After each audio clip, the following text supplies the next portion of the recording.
الحمد للہ رب العالمین والصلاة والسلام علی نبینا محمد وعلی آلہ واصحابہ اجمعین، اما بعد۔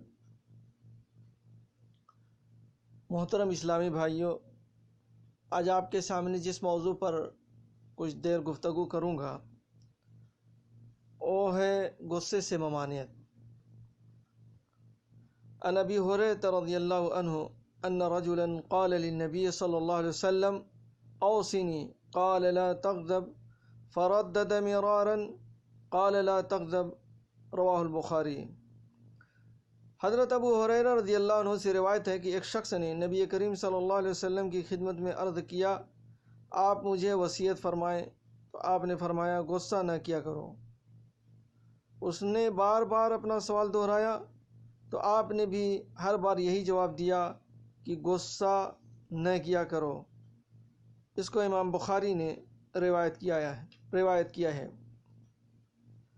صحابی نے اپنا سوال اس خیال سے متعدد مرتبہ دہرایا کہ شاید آپ کچھ اور ارشاد فرمائیں گے، لیکن آپ نے ہر بار یہی وصیت فرمائی۔ ہو سکتا ہے وہ نازک طبع ہوں اور انہیں غصہ زیادہ آتا ہو، اس لیے آپ نے انہیں اسی بات کی وصیت فرما کر اس خامی کی طرف توجہ دلائی ہو۔ میرے بھائیوں دوستو، غصہ دو طرح کا ہوتا ہے، ایک جائز غصہ ہوتا ہے اور ایک ناجائز غصہ ہوتا ہے، اور غصے کو عربی میں غضب کہتے ہیں، غضب محمود اور غضب مذموم۔ جائز غصہ کہتے ہیں کہ آپ دیکھیں کہ اللہ تعالیٰ کے محارم کی توہین ہو رہی ہے، بے حرمتی ہو رہی ہے، تو آپ غصہ کریں۔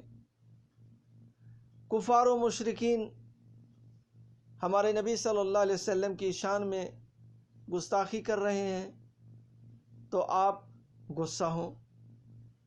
اللہ کی آیات کا مذاق اڑایا جائے، ہمارے اللہ کے گھروں یعنی مسجدوں کے تقدس کو پامال کیا جائے تو آپ کو غصہ آتا ہے۔ آپ کے گھر میں آپ کے بچے نماز نہیں پڑھتے، آپ کو غصہ آتا ہے۔ آپ کی بیٹیاں پردہ استعمال نہیں کرتی، حجاب استعمال نہیں کرتی، تو آپ کو غصہ آتا ہے۔ یہ غصہ محمود ہے۔ اور مذموم غصہ یہ ہے کہ آپ بلا وجہ چھوٹی چھوٹی باتوں پر غصہ ہو جائیں، گھر میں آئیں کھانا تیار نہیں ہے غصہ ہو جائیں، کھانا دیر سے ملے غصہ ہو جائیں، یعنی ایسی چیزوں پر غصہ ہونا جو خود اپنے نفس کے لیے ہے، دین کے لیے نہیں ہے، مال و دولت کے لیے ہے، دنیا کے لیے ہے، تو یہ غصہ مذموم ہے۔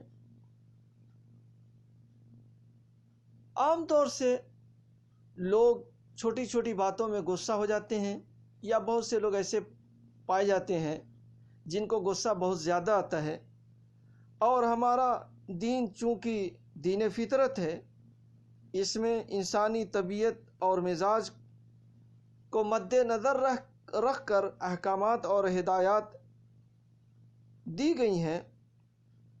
اسی لیے اللہ کے نبی صلی اللہ علیہ وسلم نے غصے کی بڑی مذمت بیان فرمائی ہے۔ قرآن مجید میں بھی غصہ پی جانے والوں کی بڑی تعریف کی گئی ہے، جو معاف کر دیتے ہیں، عفو درگزر کر دیتے ہیں، ان کی بڑی تعریف کی گئی ہے۔ اللہ تبارک و تعالیٰ نے قرآن مجید میں فرمایا ہے وَالْكَاظِمِينَ الْغَيْظَ وَالْعَافِينَ عَنِ النَّاسِ، وہ اللہ تعالیٰ کے صالح بندے غصے کو پی جاتے ہیں اور لوگوں کو درگزر کرتے ہیں، یعنی درگزر کرنے والے لوگوں کی اللہ تعالیٰ نے تعریف کی ہے۔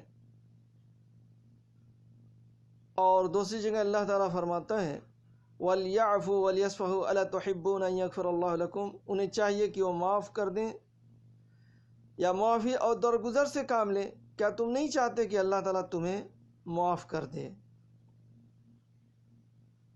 ایک جگہ اللہ کے نبی صلی اللہ علیہ وسلم فرماتے ہیں لیس الشدید بسرع انما الشدید الذی یملک نفسہ عند الغضب، صحیح البخاری۔ جواں مرد اور بہادر وہ نہیں جو دوسروں کو خوب پچھاڑنے والا ہو، بلکہ حقیقی بہادر اور جواں مرد وہ ہے جو غصہ کے وقت اپنے آپ پر قابو رکھے۔ تو غصے کے وقت ہمیں اور آپ کو اپنے آپ پر قابو رکھنا یہ نہایت ضروری ہے، اس لیے کہ غصہ ایک ایسی چیز ہے کہ تھوڑی تھوڑی باتوں میں آدمی غصہ کرتا ہے اور پھر یہ غصہ لڑائی جھگڑا اور قتل و غارت گری کی نوبت تک پہنچا دیتا ہے۔ آدمی کے اندر انتقام کی آگ بھڑک جاتی ہے، جس کی وجہ سے بڑے شر اور فساد معاشرے میں رونما ہوتے ہیں۔ اسی لیے شریعت میں غصے کی مذمت کی گئی ہے، ناجائز غصے کی مذمت کی گئی ہے، اور لوگوں کو حکم دیا گیا ہے کہ لوگ غصہ نہ کریں اور عفو درگزر سے کام لیں۔ اللہ کے نبی صلی اللہ علیہ وسلم فرماتے ہیں، جو شخص بدلہ لینے کی طاقت و قدرت کے باوجود اپنے اوپر ضبط کرے، اس کے اندر بدلہ لینے کی طاقت ہے، قدرت ہے، لیکن وہ بدلہ نہیں لے رہا ہے، اللہ کے لیے چھوڑ دے رہا ہے، تو اللہ تعالیٰ قیامت کے دن اسے سب کے سامنے بلا کر یہ اختیار دے گا کہ وہ جس حور کو چاہے اپنے لیے پسند کر لے۔ اور حضرت صلی اللہ علیہ وسلم کی حیات طیبہ آپ دیکھیں کہ آپ کی پوری زندگی عفو درگزر کا بہترین نمونہ تھی۔ آپ نے اپنے شدید ترین دشمنوں کو معاف فرما دیا۔ کفار مکہ کے ظلم و ستم سے کون واقف نہیں ہے؟ انہوں نے صحابہ کرام اور اللہ کے نبی صلی اللہ علیہ وسلم پر کتنے ظلم روا رکھے تھے، لیکن جب آپ فاتح کی حیثیت سے مکہ آئے اور لوگ آپ کے سامنے پیش ہوئے تو آپ نے انہیں کوئی بات یاد تک نہ کرائی، پرانی باتیں ان کو یاد نہیں کرائی کہ اے فلاں تم نے ہم لوگوں کے ساتھ کیا کیا کیا، اور بڑی فراخ دلی سے آپ نے فرمایا لا تثریب علیکم اليوم انتم الطلقاء، آج تم پر کوئی گرفت نہیں، جاؤ تم سب آزاد ہو۔ یعنی اللہ کے نبی صلی اللہ علیہ وسلم نے سب کو معاف کر دیا۔ غصے کا علاج کیا ہے؟ غصہ آ جائے تو اس کا علاج کیا ہے؟ غصے کے چند علاج حدیث کے اندر بیان ہوئے ہیں۔ پہلا علاج یہ ہے کہ جب کسی کو غصہ آ جائے تو شیطان سے اللہ کی پناہ طلب کرے، شیطان سے اللہ کی پناہ طلب کرے۔ حضرت صلی اللہ علیہ وسلم کی مجلس میں ایک آدمی کو کسی دوسرے پر غصہ آ گیا اور غصہ کی شدت سے اس کا چہرہ سرخ ہو گیا، تو آپ صلی اللہ علیہ وسلم نے فرمایا انی لأعلم کلمۃ لو قالها لذهب عنه ما یجد، صحیح البخاری۔ میں ایک کلمہ جانتا ہوں، اگر یہ آدمی وہ کلمہ ادا کرے تو غصہ اس کا ختم ہو جائے گا، کافور ہو جائے گا۔ وہ کلمہ یہ ہے اعوذ باللہ من الشیطان الرجیم، اعوذ باللہ من الشیطان الرجیم پڑھنا چاہیے۔ کسی کو غصہ آ جائے، غصے پر کنٹرول نہ ہو تو اسے اعوذ باللہ من الشیطان الرجیم پڑھنا چاہیے۔ دوسرا علاج غصہ کو ٹھنڈا کرنے کا یہ ہے کہ وہ اپنی حیت بدل لے۔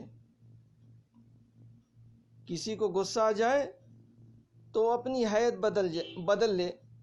اللہ کے نبی صلی اللہ علیہ وسلم فرماتے ہیں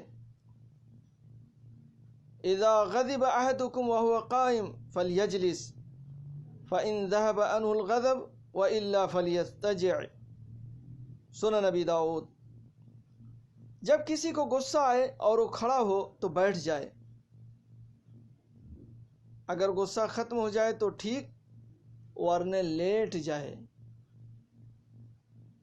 یعنی کھڑا ہے تو بیٹھ جائے۔ بیٹھنے پر بھی اگر غصہ نہیں جاتا ہے تو اسے لیٹ جانا چاہیے۔ تیسرا علاج غصے کا، اگر مذکورہ ابھی جو ذکر کی گئی ہیں، پہلا علاج اور دوسرا علاج، ان احتیاطی تدابیر سے غصہ نہیں جاتا ہے تو پھر اسے وضو کرنا چاہیے۔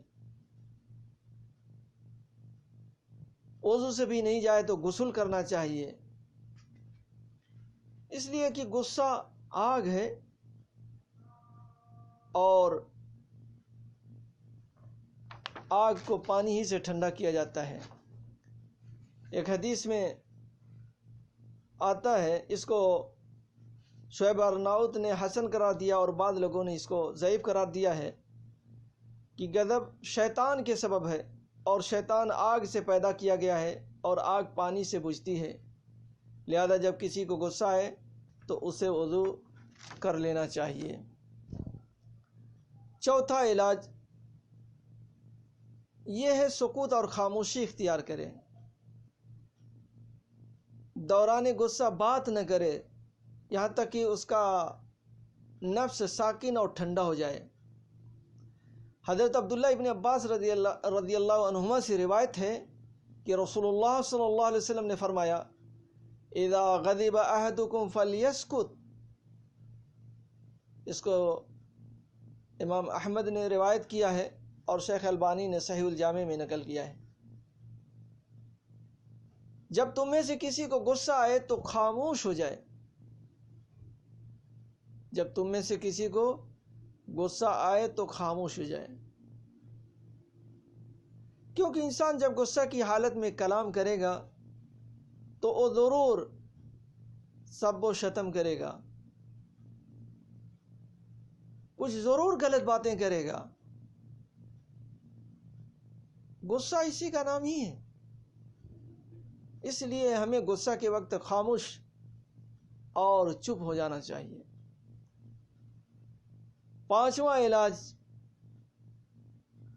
انسان یاد کرے کہ اللہ تعالیٰ نے غصہ ضبط کرنے والے اپنے مومن بندوں کی قرآن کریم میں تعریف بیان کی ہے اور ان کی یہ صفت بیان کی ہے کہ جب انہیں غصہ آتا ہے تو لوگوں کو معاف اور درگزر کر دیتے ہیں۔ اللہ تعالیٰ فرماتا ہے الذین ينفقون فی السراء والضراء والکاظمین الغیظ والعافین عن الناس واللہ یحب المحسنین، وہ لوگ جو آسانی اور سختی کے موقع پر بھی اللہ کے راستے میں خرچ کرتے ہیں اور غصہ پینے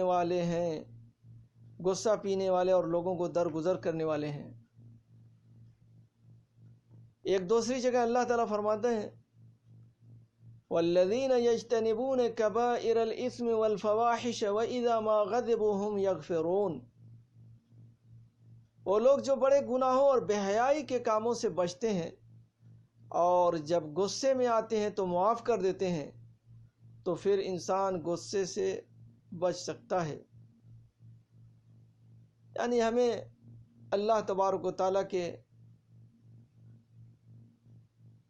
اس عطیے کو یاد کرنا چاہیے کہ اللہ تبارک و تعالیٰ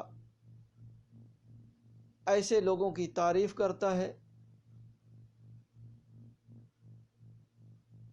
اور ایسے لوگوں کے لیے اللہ کی یہاں بڑا اجر و ثواب ہے اور پھر ہمیں یہ بھی دیکھنا چاہیے کہ ہم انسان ہیں، ہمارا مد مقابل یا جس پر ہم غصہ ہو رہے ہیں وہ بھی انسان ہے، اور ہر ایک سے غلطی ہوتی ہے، کبھی ہم سے بھی غلطی ہوتی ہے، کبھی ان سے بھی غلطی ہوتی ہے، اس لیے ہمیں عفو درگزر سے کام لینا چاہیے، اس لیے کہ ہم اور آپ چند روز اس دنیا میں